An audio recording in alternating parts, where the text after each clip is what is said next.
જિલ્લામાં ભારે વરસાદને કારણે ખાડીઓ ભયજનક સપાટીએ છે। સણિયા અહેમદ ગામમાં પાણી ભરાયાના દ્રશ્યો આજે સામે આવ્યા છે। આપણે કહી દઈએ કે ત્યાં ગામના પાદર નજીક મંદિરમાં પાણી ભરાયા છે। કેટલાક ઘરો પણ પાણીમાં ગરકાવ થઈ ગયા છે।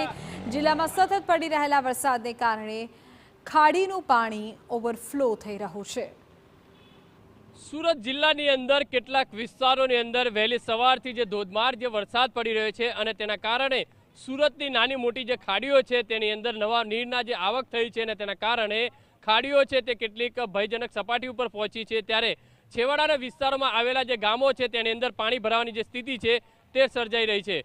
સુરતના જે સણિયા હેમત જે ગામ છે તે પૂણા કુંભારિયા ગામ છે તે ગામોની અંદર નીચાણવાળા વિસ્તારોની અંદર જે પાણી ભરાવાની જે સ્થિતિ છે તે સર્જાઈ રહી છે। અત્યારે જોઈ શકાય છે કે સણિયા હેમદમાં આવેલું જે ખોડિયાર માતાનું જે મંદિર છે તે મંદિર પણ પાણીની અંદર જે ગરકાવ થયું છે। ધીરે ધીરે પાણીનું જે સ્તર છે તે વધી રહ્યું છે।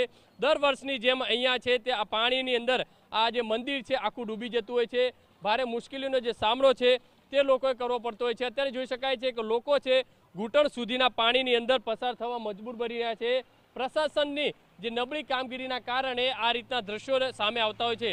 દર વર્ષે અહીંયા સ્થિતિ આ રીતની ચોમાસાની અંદર સર્જાતી હોય છે। બાજુમાં આવેલી જે ખાડી છે તેની અંદર જે દબાણ કરવામાં આવ્યું છે, ડ્રેસિંગ પૂરતા પ્રમાણમાં કરવામાં નથી આવતું, તેના કારણે આ રીતની મુશ્કેલીનો જે સામનો છે તે કરવો પડતો રહે છે।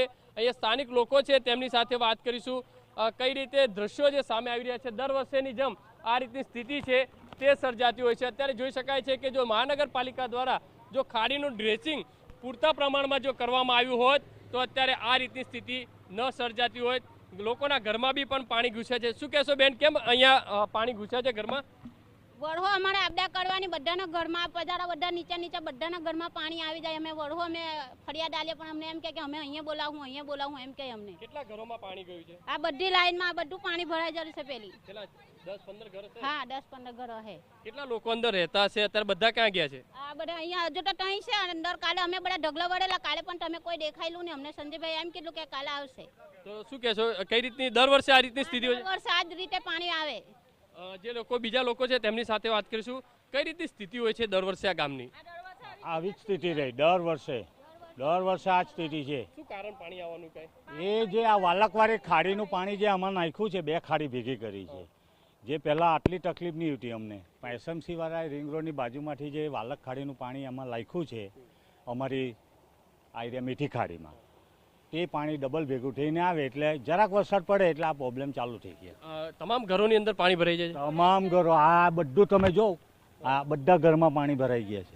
શું કહેશો, કઈ રીતે મુશ્કેલી સામનો? મુશ્કેલી તો બહુ જ કરવા પડે અમારે, વર્ષો જ મુશ્કેલી કરવા પડે। સામાન કાં લઈને જઈએ અમે, કઈ રહીએ કાંઈ જઈએ છીએ અમે, પાણીમાં જ રહેવાનું હોય છે અમારે રોજ। નાના બાળકો સાથે અત્યારે આ લોકો છે તે ઊંચાણવાળા વિસ્તારોમાં આવ્યા છે પરિવાર, કારણ કે પોતાના ઘરની અંદર જે પાણી છે તે ગરકાવમાં પાણી જે છે આવી ચૂક્યા છે અને તેના કારણે સ્થાનિક લોકો મુશ્કેલીનો જે સામનો કરવો પડી રહ્યો છે। દર વર્ષની જેમ ચોમાસાની અંદર માત્ર ને માત્ર મહાનગરપાલિકા દ્વારા દાવા કરવામાં આવતા હોય છે કે તે ગ્રેસિંગનું કામ છે, ખાડી છે તે ઊંડી કરવામાં આવશે, પણ દર વર્ષની જેમ અહીંયા પણ આ વર્ષે પણ સ્થિતિ કંઈક આ રીતની જોવા મળી રહી છે। કેમેરામેન સંજય ચંડેલ સાથે બલદેવ સુથાર, TV9 સુરત।